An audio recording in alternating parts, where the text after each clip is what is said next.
The month of October started with, as you guessed it, another world tournament, bringing unlike the last world tournament only one new unit, a Strength Teen Gohan. And yeah, unlike the last world tournament reward card, this guy was quite the downgrade. He had an extreme damage multiplier, unlike Gohan, who, if you remember, had a supreme damage multiplier, but I guess he did have a 25% chance of stunning on super, so there's that. I guess his leader skill was pretty much outdated by that time, and his passive skill, 3 key when facing 3 or more enemies. So I would assume they wanted to make this guy good in the world tournament, which he probably was if he didn't have Strength Broly. But yeah, honestly, if you didn't have Strength Broly, there's just no point in playing the world tournament, like, let's be honest. But now that I think about it, he is Strength and do have the same lineage, Key Link. So he was probably meant to be run alongside Strength Broly. Nonetheless, this world tournament was the one to introduce the first ever SSR ticket summon banner, which was surprisingly a pretty decent banner for the time. It had pretty much all the best summonable SSRs as featured units, like AGL God Goku, Strength % 3 Goku, Strength % Bardock, or even Physical Ultimate Gohan. And I would assume every other summonable SSR that released before AGL God Goku was unfeatured on the banner. So your chances of pulling something good were not as great as you would expect, but it was a free banner. Well, it was on paper. To get an SSR ticket, you had to win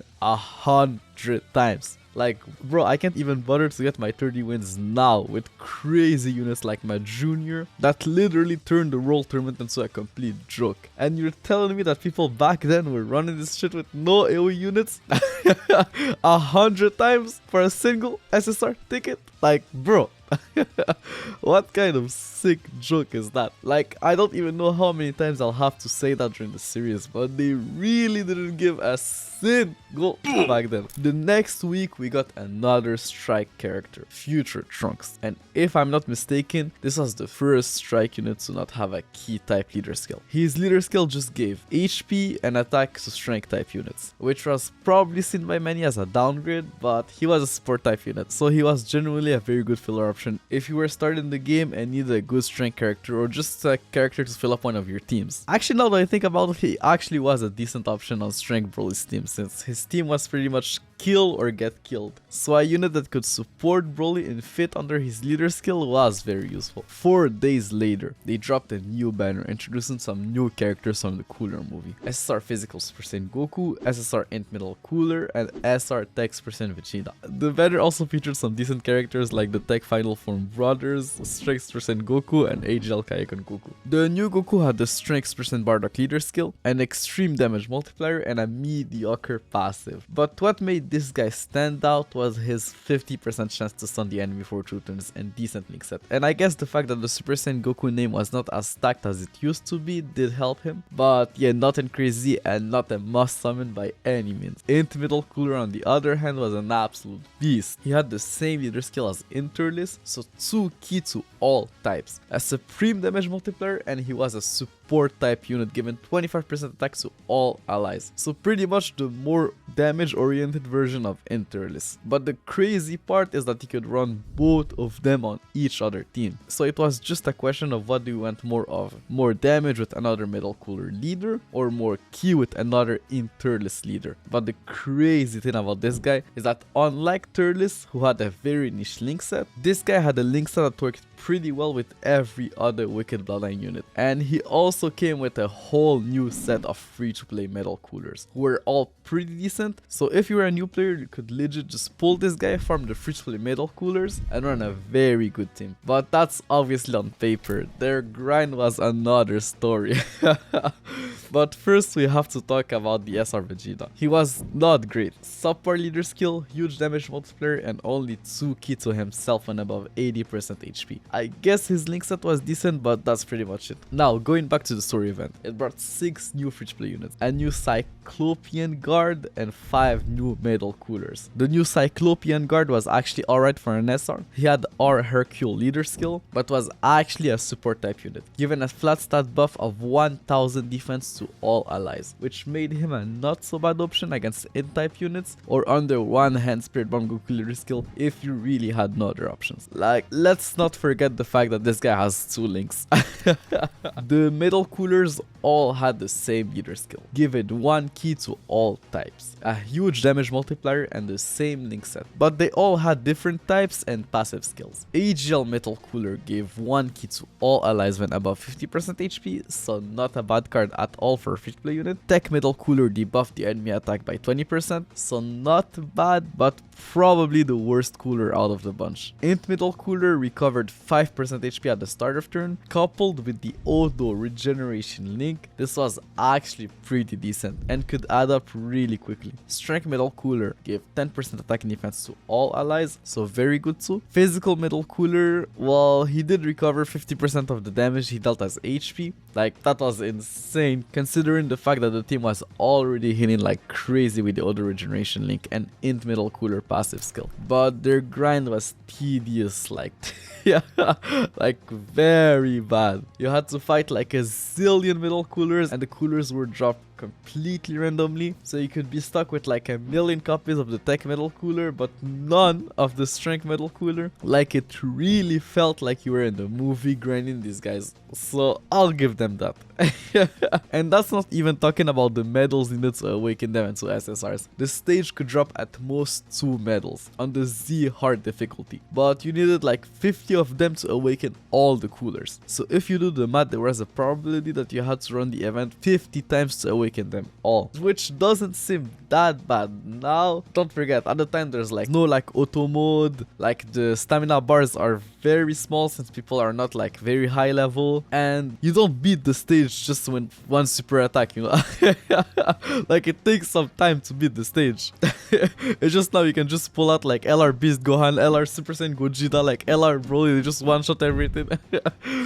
Like, back then it was a different time. But 3 days later, they released another strike event, Int Android 16. And let me tell you, that guy was actually very useful. Like, everything about him sucked except for one thing, his passive skill. He had 50% damage reduction when his card was activated. This was insanely busted against tech type enemies. Like, this guy was far and away the best tank in the game when his card was active, and this guy's value just kept going up with time. So like Devilman, it's not the last time you'll be hearing about him. The month of November started with a new Dokkan Fest, Tech Cell. He came with 4 new cards and 2 new Dokkan Awakenings. Tech Cell on release was good, but not great or as crazy as some of you guys might remember. But I'll get into that later in this video. He had the same leader skill as Strength Broly but for tech types instead. This type was actually not bad. You had units like Vegito, Majin Vegeta, the Final Form Brothers, Super Saiyan Goku, and Super Saiyan Gohan. Nonetheless, he had a supreme damage multiplier and a Nuking passive, making him, if I'm not mistaken, the first ever Nuking unit with a supreme damage multiplier. So this guy was potentially the hardest hitting unit in the game. Incel Dokkan Awakening was actually very good. Like, he now had the best leader skill of his type, being 30% attack to all types, a supreme damage multiplier, 40% attack and defense at the start of turn, and the same link set as Tech Cell. He honestly might have been better than his Dokkan Fest counterpart for a short period of time, because yes, these guys share the same name, so they couldn't be run on the same team. AGL Cell on the other hand had a different name, but this guy just sucked, bro. Like, let's be honest, his only purpose was to just be a link battery for the other perfect cells. He shared 5 links with the 2 other perfect cells, so he was easily their best linking partner. Now, talking about the new banner units, they all came with a new mechanic called Weekend Regeneration, which is basically just a pay-to-win mechanic to help you beat Cell Dokkan event, just like Strength Broly and his Rampage ability. And talking about Broly, he was actually back on Cell's banner, so if you didn't already have him, every single banner this guy was featured on was a must summon. Like, you needed Broly just for the World Tournament. AGL Super Vegeta was actually decent. He was a unique named character with a decent link set and key support, pretty much the AGL variant of Tech Super Saiyan Goku. His only drawback really was his extreme damage multiplier. The androids were both orb changers. Android 17 changed AGL key type orbs to Rainbow, and Android 18 changed Rainbow key spheres to Int. So these two were definitely made to help Tech Cell. Physical Super Trunks. He had the same leader skill as Strength % Bardock, an extreme damage multiplier, a 40% start of turn attack buff, and I guess a no killing set. Like, honestly, this guy was just mid.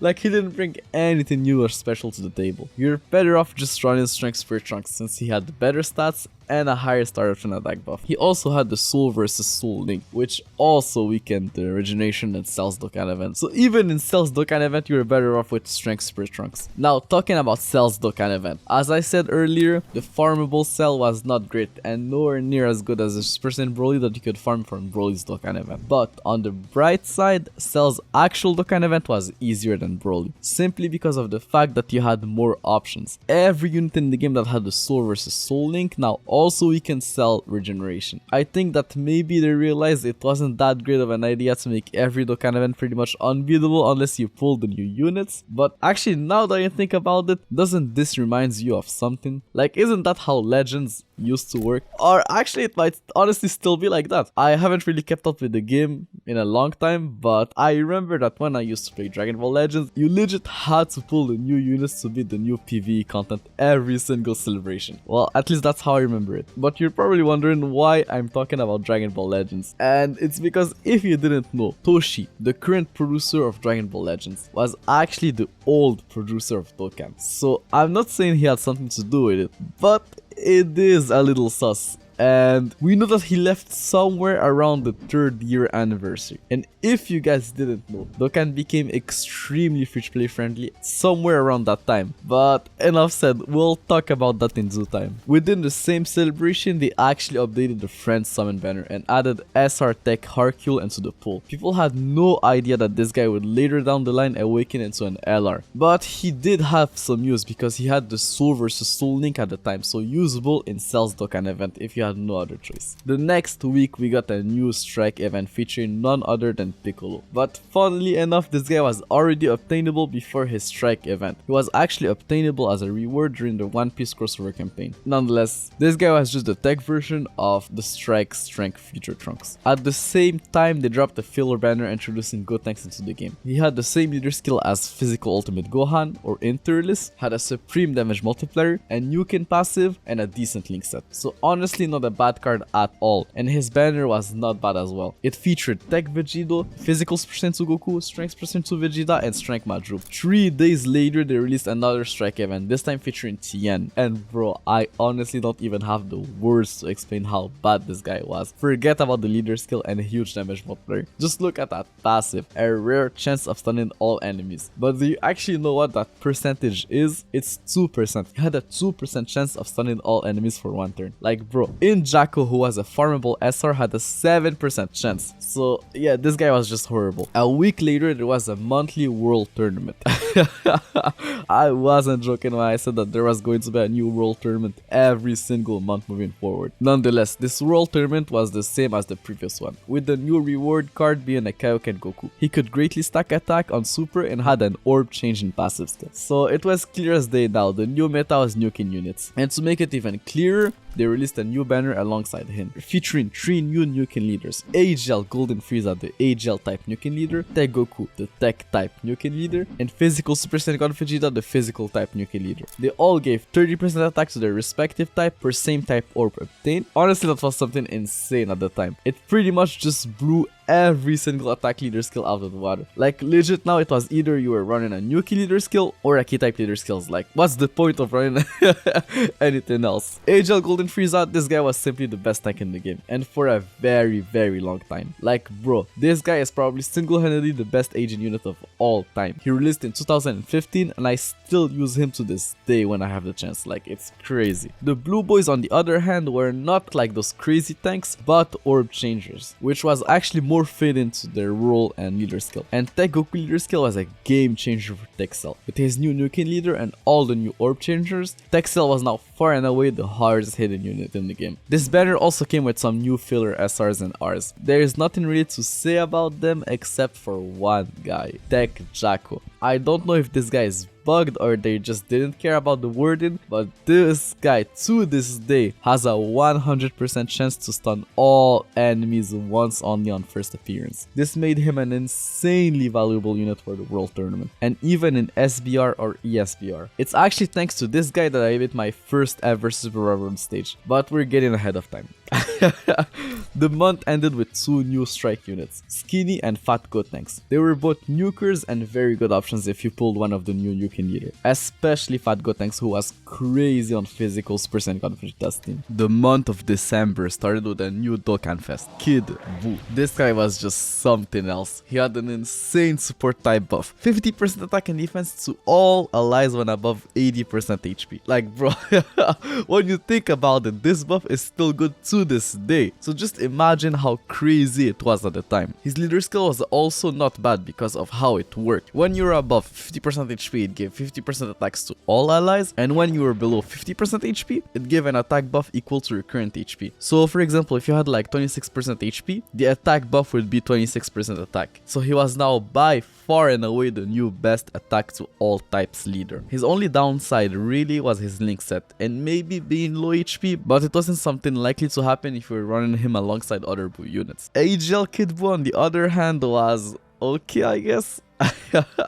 Like if you didn't have physical Kid Buu, he was a decent option. They had the same link set and super attack multiplier, just different passives and leader skills. Kid Buu healed on his passive and his leader skill was just HP. Fun fact, but his team was the first team to break 100k HP. Couple that with his healing and yeah, this team was very tanky. But like I already said, what's the point if you don't do any damage? The fights are just going to last like forever.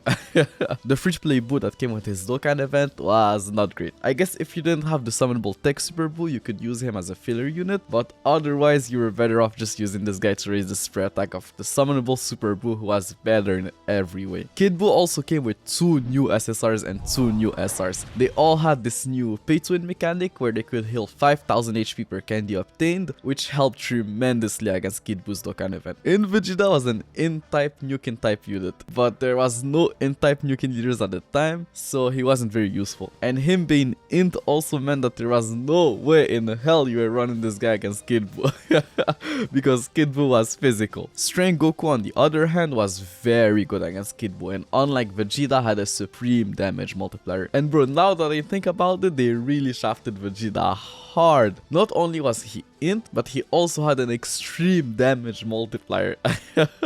Like bro. Anyways, Strength Goku, even though very good against Kid Buu, but just like Vegeta, there was no strength type Nuking leader to really make like the best out of him. SR Oob was, I guess, a nice healer on like a tech type Nuking team. 1500 HP per tech type orb obtained is nothing to laugh at, especially when you combine that with the already existing same type orb healing. SR Krillin on the other hand was just a worse version of int Vegeta, so pretty much worthless. 2 weeks later, they released a new strike event featuring Kibito. He did support on super and recover HP on his passive, but nothing really that good. I'm honestly surprised they discontinued his strike event and not the SRTN1, who was like a way worse unit. At the same time, they also released new Baba Shop SSRs. HL's percent Goku, who was a support type unit, so pretty good. Tech Piccolo, who was a very good tank when facing an HL type enemy. And Strength percent Gohan, who was like an okay damage dealer if you needed like a filler unit in your strength team, or just didn't have his summonable variant. All those new units were free to play units, and even though there was no potential system, their stats were clearly lower than those of summonable units, so they weren't anything crazy and definitely not a replacement to their summonable counterparts, except for maybe Piccolo, who was better than his summonable counterpart against HL type units. The next day we got a new filler banner featuring a new Super Saiyan 2 Teen Gohan, and this guy was honestly not bad. He had a decent leader skill, a supreme damage multiplier, gave a flat stat buff of 2000 attack to all allies when Ki was 5 or more, and had a decent link set. Like honestly, this guy was very good. He was like the super class version of int middle cooler. His banner was also not bad. It featured strength percent Goku, HL super Vegeta, physical super Trunks, strength Goten, physical percent Goku, and HL percent Gohan. 3 days later, we got another world tournament. Again, bro. Again, just pure pain. But I guess on the bright side, they did buff the top ranking rewards and made the missions less painful. Like you only needed now 80 wins instead of 100 for the free SSR ticket. Like bro, just I don't have words to just describe how ridiculous that is, bro. At the time I'm recording this video, we're literally in the middle of a world tournament, and bro, I did my 22 wins, bro, got my 2 SSR tickets, and bro, that's it. Like bro, there's no point to play more of this event just just for like some Kais or like even the 3 Storms are not worth it, bro. Just but this event is just too much, bro. It's too much. I guess the reward card this world tournament was cool. That armor just looks so good. That's why Self-Aga was peak, bro. But yeah, whatever. He gave 2 key to tech and int type units. So he was like the int version of Tech's percent Goku. But you know what's funny? Like I kept talking about those reward cards like they were easy to get and everyone had a chance to at least get 1 copy. But I'm forgetting the fact that you need to be in the top 5,000 players to just get 1 copy. Like, bro, those cards don't even matter at this point. This event is just trash, bro. It's just so bad. You need to be in the top 5,000 players for 1 copy, bro. Like, that's ridiculous, bro. That's just ridiculous. Anyways, 2 days later, they dropped like a very random banner with 4 completely unrelated new SSRs. AGL Full Power Bojack was pretty much just Strength SR Bojack, but AGL with like slightly better stats. So yeah, nothing very good and worth going over. Fusion Android 13 had like a very interesting leader skill, I guess, like pretty much the int version of physical one-hand Spirit Bomb Goku. He also was a Rainbow Orb changer, but yeah, that's okay, that's pretty much it. There's not much to say about him yet. Like, trust me, this guy became very useful in the future. Strength's percent God Goku was pretty much the strength version of AGL's percent God Goku. Supreme damage multiplier coupled with an insane attack buff on super attack. This guy was hitting very hard. Obviously not as hard as a nuker, but way more consistent. He also, like AGL God Goku, had a very good link set that only became better with time. Physical percent Bardock was insane to say the least. This guy was legit just the super class version of Turles, but with a better link set and sealing instead of stunning on super. So yeah, this banner was worth summoning on just for this guy. 6 days later, they released the first few stages of the Hero Extermination Plan event. It brought 3 new units who were honestly just trash and not worth going over. At the end of the month, we got another Dokkan Fest. AGL's percent Goku. This guy's banner dropped on New Year's Eve and it had 1 discounted multi, so it's safe to assume that this was the first ever New Year's banner. We'll talk about the featured units later, but let me tell you that this guy's banner was pretty damn good. And yeah, this guy was insane. He was by far the most consistent hard-hitting unit in the game. Unlike nukers, this guy's damage was just so free. His passive gave him 100% attack for 7 turns. And you couple that with the fact that this guy had the over and a flash link, yeah, it was very much impossible to miss a super with this guy on his team or under Bardock's leader skill. He came with 2 new Dokkan Awakenings. Strength's percent Goku, who was insane. Like, he was pretty much just a slightly worse version of AGL's percent Goku. So yeah, as I said, insanely good if you didn't pull the new Dokkan Fest. Tech's percent Angel Goku was, I guess, not bad for a free-to-play unit. Like, his name was unique, he had an extreme damage multiplier, which was actually not bad for a free-to-play unit, a decent link set, and a 2% chance of raising his attack by 180%, which was very rare, but when it happened, it was just so satisfying. If you know, you know, bro. AGL's percent Goku banner featured 3 new characters. Tech's percent Vegeta. He had a decent leader skill, a supreme damage multiplier, a 70% attack buff and above 50% HP, and a decent link set. This guy could have been AGL's percent Goku best linking partner. They shared 4 links together. But the problem is that this guy didn't have over in a flash, and over in a flash was like an absolute must. So yeah, yet again, another Vegeta's shaft. Tech's percent Goten was a rainbow orb changer and tech, so you know what that means. He was an absolute must on Cell's Nuking team and really helped him a lot. Like, like finally a rainbow orb changer who was tech. So yeah, this guy could change orbs to rainbow, and then Super Saiyan Goku could change those rainbow orbs to tech. So yeah, a very powerful combo. Int Super Saiyan Kid Trunks was a key support type unit, giving 2 key to int and tech type units. Like, not a bad unit, but just not as impactful as Tech's Super Saiyan Goten. Super Saiyan Goku's banner was also not bad. Alongside the new units, it featured Strength Broly. This guy was like a must summon if you didn't already have him. Like, I know he was featured on like pretty much every single Dokkan Fest banner after his release, but still, this guy was just so valuable. Like, Strength Broly might have been like the most valuable Dokkan Fest at the time. Like, just the value that this guy provided for the World Tournament, that was a monthly event at the time, was just like, I can't even describe how valuable that was.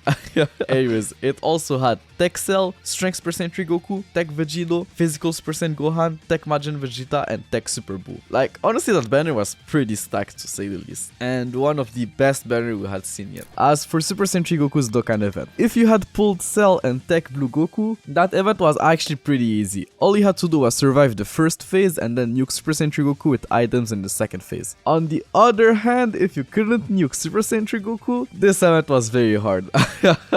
But probably still easier than previous Dokkan events, since there was no new pay-to-win mechanic this time. Like, sure, the event was almost impossible to beat without Cell, but you could use a friend Cell and get by with some luck and a decent tech team. Anyways guys, this is the end of the video. If you enjoy this type of content, make sure to like the video and subscribe to the channel if you haven't already. Additionally, if you have some bucks to spare and wish to support the channel financially, you might consider becoming a member. You'll receive some cool icons next to your name and early access to new videos as soon as I finish them. I appreciate all of your support, thank you for watching, and I'll see you next time.